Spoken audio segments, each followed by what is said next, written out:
Now, we saw things change in Egypt yesterday, Egyptian versus Egyptian in the street. And today we're seeing something happen that a lot of people were wondering, well, why isn't this happening during the violence? You're seeing there a line of soldiers now, the army stepping in to try to keep the pro and anti-government demonstrators apart. It was a remarkable 24 hours. The reports say at least 800 people were killed in clashes there, and at least 5 people killed, according to some of the reports out there. Joining me now to talk about what we've been seeing, a remarkable past 24 hours, columnist Mona Eltahawy. She was born in Cairo, spent a lot of years there back and forth living, still have family members there as well. She joins me here in New York. Thank you. And also from Boston, Ambassador Nicholas Burns, former Undersecretary of State, and now a professor of diplomacy and international politics at Harvard's Kennedy School. Thank you both for being here. Ambassador Burns, let me just start with you.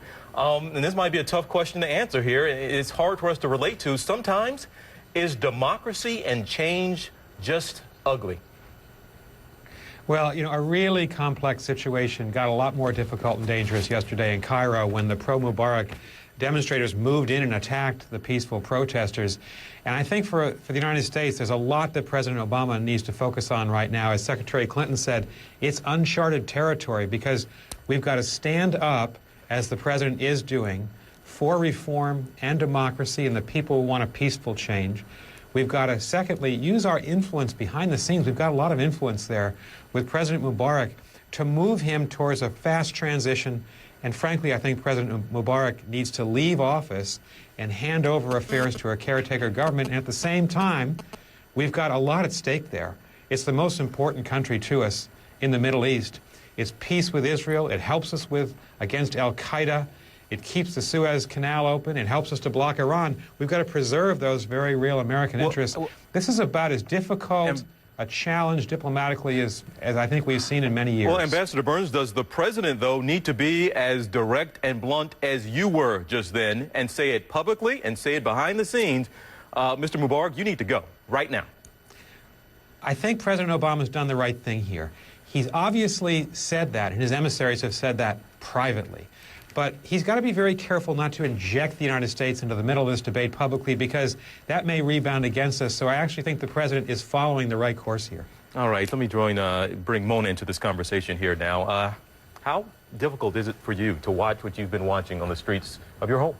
It's absolutely heart-wrenching. I mean, Tahrir Square is next to the university I went to. I have friends in Tahrir Square who spent the night there yesterday who have been tweeting things like, I have 25 stitches in my head, I can barely see from my left eye, but I'm going back, if they went home. Others have spent the night there and they're saying, stop telling me to leave, I'm not leaving, I'm fighting for Egypt's freedom. So, you know, it's people I know, and they're all very young. Most of them are 25 or younger, and they recognize that this is a struggle for Egypt's future. And they are Egypt's future, which is why President Obama must step forward and say, Mubarak, you are 82 years old, you've strangled Egypt for 30 years, it's time for Egypt's future, the young. Well, it sounds like you're not buying what, and many diplomats are saying, and Ambassador Burns just said there, you have to walk a fine line diplomatically. This is the president, President Obama, he has to be very careful.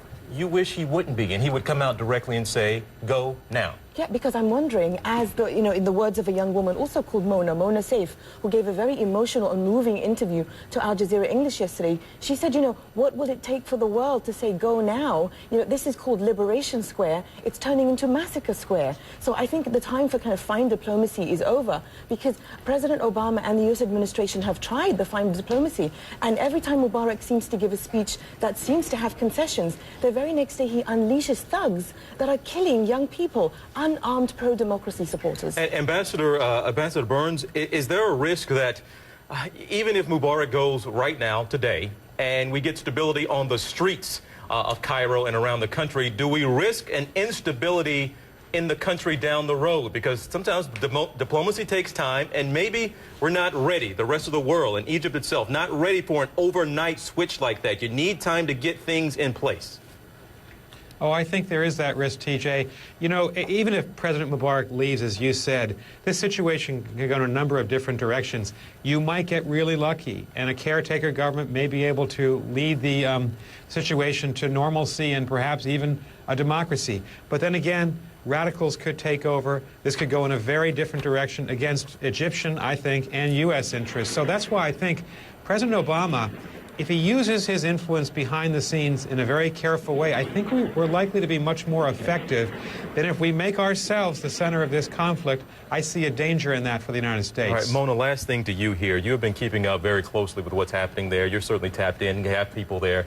And you've been reading a lot of tweets and messages. And people talk of bringing in reinforcements to the area. Yes. Now, what do you make of that type of language? It almost seems like people are really digging in for some kind of battle. Oh, absolutely. The young protesters, because they're mostly young people in Tahrir Square, there's some older ones, of course, but everyone in Tahrir Square recognizes this is a battle for Egypt's future, and they've been taking shifts. My sister-in-law's brother, my sister-in-law's in Ohio, her brother was in Tahrir Square yesterday. He was sending her text messages saying this is a virtual war zone, and he was trapped in the Cairo Museum and only left when he heard that pro-democracy supporters were coming in to take their place. So people are not going anywhere. They're preparing for a huge demonstration on Friday because they clearly see that Mubarak does not mean any of his concessions. They believe he's lying. They believe it's time to go now, and they want the moral support of the international community. Here in the U.S., you can talk to lobbyists who represent the Mubarak regime. Tell them to stop. Cut the aid to Egypt. Well, Mona Eltahawy, we appreciate you. We're